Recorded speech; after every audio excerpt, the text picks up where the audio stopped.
edges and extend infinitely in any direction।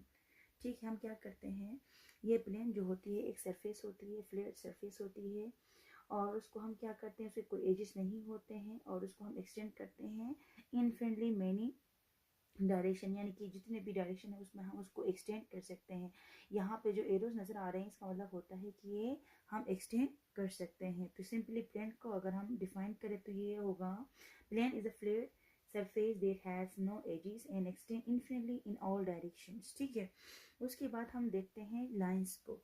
ठीक है, अब लाइंस की पोजीशन मैंने यहाँ पे थ्री पोजीशन मेंशन की हुई हैं। फर्स्ट है इंटरसेक्टिंग लाइन। इंटरसेक्टिंग लाइन में क्या होता है, अगर हमारे पास एक से ज़्यादा लाइंस हैं और वो किसी एक पॉइंट पे कट करती हैं तो हम उसे बोलते हैं इंटरसेक्टिंग। इंटरसेक्ट का मतलब होता है क्रॉस करना। अगर आपके पास एक से ज़्यादा लाइंस हैं और वो लाइंस क्या करती हैं, एक दूसरे को क्रॉस करती हैं, तो हम उन्हें बोलते हैं इंटरसेक्टिंग लाइंस। उसके बाद है नेक्स्ट को इंसिडेंट लाइंस। अब को इंसिडेंट लाइंस में क्या होता है, अगर एक लाइन है और उस लाइन के ऊपर दूसरी लाइन आ जाए, जैसे कि मैं कंसिडर करती हूँ ये पेन है, अगर इस पेन के ऊपर मैं दूसरा ये पेन रखती हूँ तो ये को इंसिडेंट लाइन्स होंगी, क्योंकि ये लाइन जो है ना एक के ऊपर दूसरी लाइन आ जाए, यानी कि एक लाइन पहले से है और उसी लाइन के ऊपर दूसरी लाइन भी आ जाए तो हम उसे बोलते हैं को इंसिडेंट लाइन्स। और थर्ड पोजीशन पे है पैरेलल लाइन्स। पैरेलल लाइन्स वो लाइन्स होती हैं जो क्रॉस नहीं करती हैं। आप जितने भी आप इनको एक्सटेंड कर लें ये क्रॉस नहीं करती। क्यों नहीं करती, क्योंकि इनके बिटवीन जो डिस्टेंस होता है वो सेम रहता है।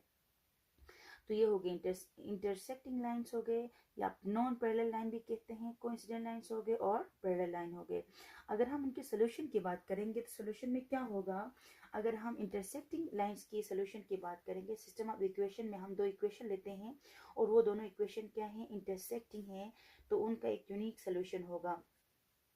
यूनिक सोल्यूशन होगा। यूनिक सोल्यूशन का मतलब क्या होता है, एक ही उसका सोल्यूशन आएगा। उसके बाद कोइंसिडेंट है। अब कोइंसिडेंट में क्या होता है, यहाँ पे जो सोल्यूशन की जब हम बात करेंगे तो इसका क्या होता है, इनफिनिटली मेनी सोल्यूशन होंगे। इनफिनिटली इसके इनफिनिटली मेनी सोल्यूशंस होंगे। ठीक है, इनफिनिट सोल्यूशन होंगे। उसके बाद हम पैरेलल की बात करते हैं तो पैरेलल की कोई सोल्यूशन नहीं होता है, तो parallel line has no solution. जब भी अगर हम ड्रॉ यानी कि ग्राफिकल मेथड से लाइन ड्रॉ करेंगे सिस्टम ऑफ इक्वेशन में, अगर वो इंटरसेक्टिंग है तो यूनिक सोल्यूशन हो जाएगा, अगर वो कोइंसिडेंट है तो उसका इनफिनिटली मेनी सोल्यूशन होंगे, और अगर वो पैरेलल हैं तो उनका कोई सोल्यूशन नहीं होगा।